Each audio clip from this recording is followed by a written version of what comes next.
Finally, he noted that some esoteric aspect of rift travel would inherently leave any and all travelers paralyzed but conscious for the space of 4 hours following the trip.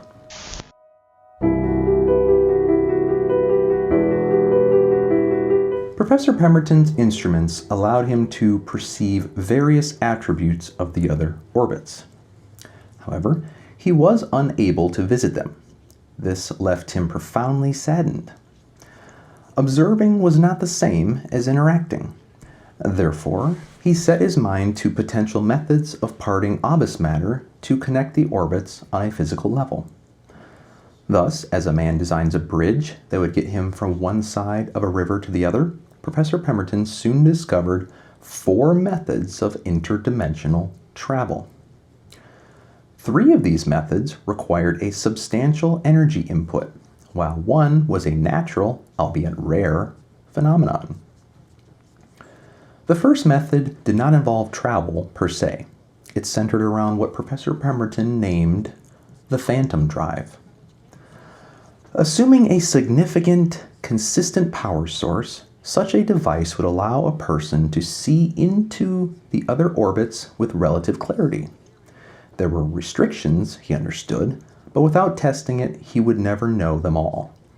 One obvious restriction was that the device only dealt in photons. As such, it had no ability to facilitate auditory signals. He named it the phantom drive because a person standing in the target orbit would observe the holder of the phantom drive as partially transparent.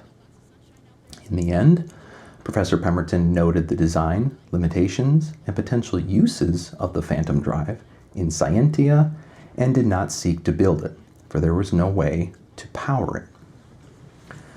The second method involved one-way travel from a base orbit to a target orbit.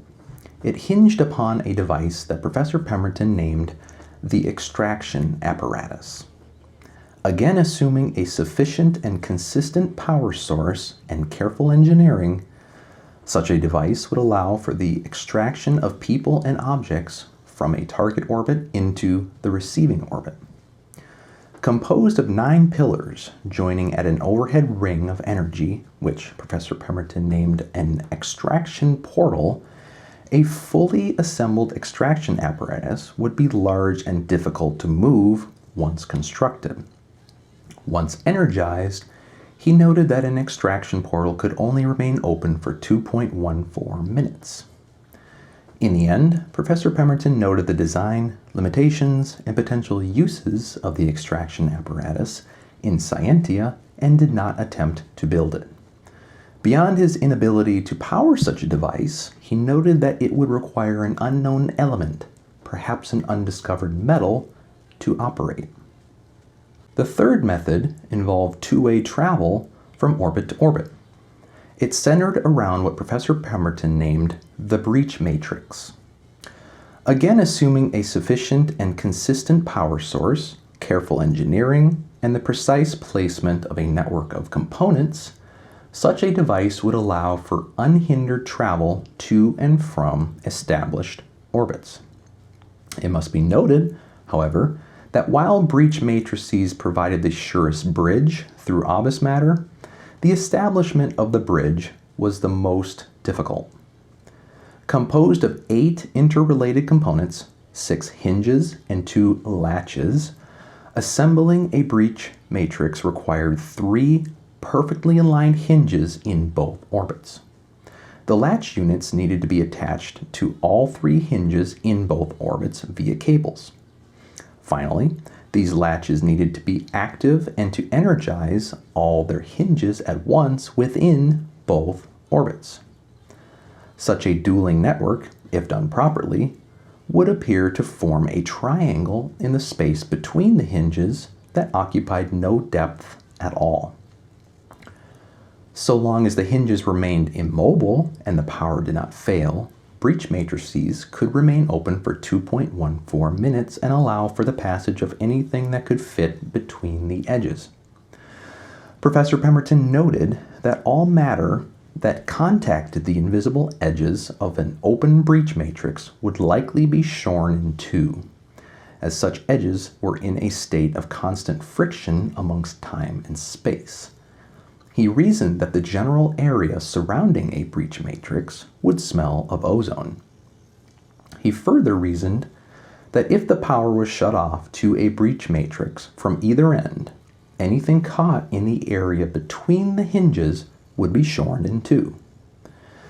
In the end, Professor Pemberton noted the design, limitations, and potential uses of the breach matrix in scientia, for he was unable to appropriately position opposing components in another orbit and understood that there was no way to power the device. The fourth and final method involved one-way travel from a base orbit to a target orbit. Unlike the three aforementioned methods, this method was not accomplished via technology.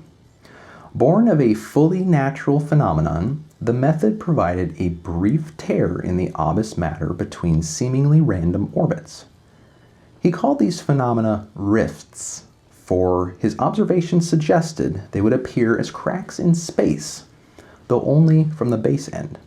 The target end of a rift would be invisible. However, he noted that traveling through a rift would produce an immense flash of light on the target end, nearly as bright as a flash of lightning. He called this burst of light rift lightning. Accompanied by the flash would be an equally intense blast of noise, on par with thunder, and thus he named it rift thunder. Also, people who traveled through rifts would be subjected to substantial electromagnetic disturbances. And while he saw no immediate danger for such travelers, this fact concerned him. Finally, he noted that some esoteric aspect of rift travel would inherently leave any and all travelers paralyzed but conscious for the space of 4 hours following the trip. He remembered wondering what Isaac Newton, who had been elected president of the Royal Society 3 years previously, would say of Professor Pemberton's work and observations.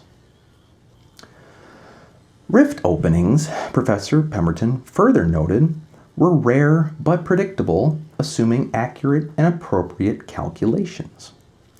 They were alignments of orbits. Each realignment followed a pattern that coincided with the other orbits and had differing reset periods.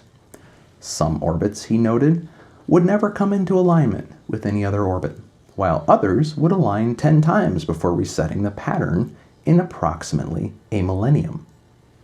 These alignments, he imagined, were like spheres within spheres, each rotating at a different rate with specific points on each surface that, when matching one another, would open a rift between them. Shortly after theorizing these methods of orbital interaction, and after observing the various patterns of rift openings, Professor Pemberton arrived at conclusive evidence that one such rift opening would soon open between the cradle, the base orbit, and the silence, the target orbit.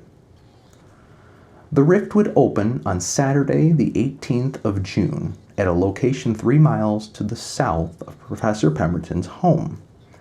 He assumed this was no coincidence, for he did not believe in such things. Even so, he received no small amount of apprehension in knowing that such a rare event was occurring so soon and at such proximity to the one person in all of existence who was able to predict it.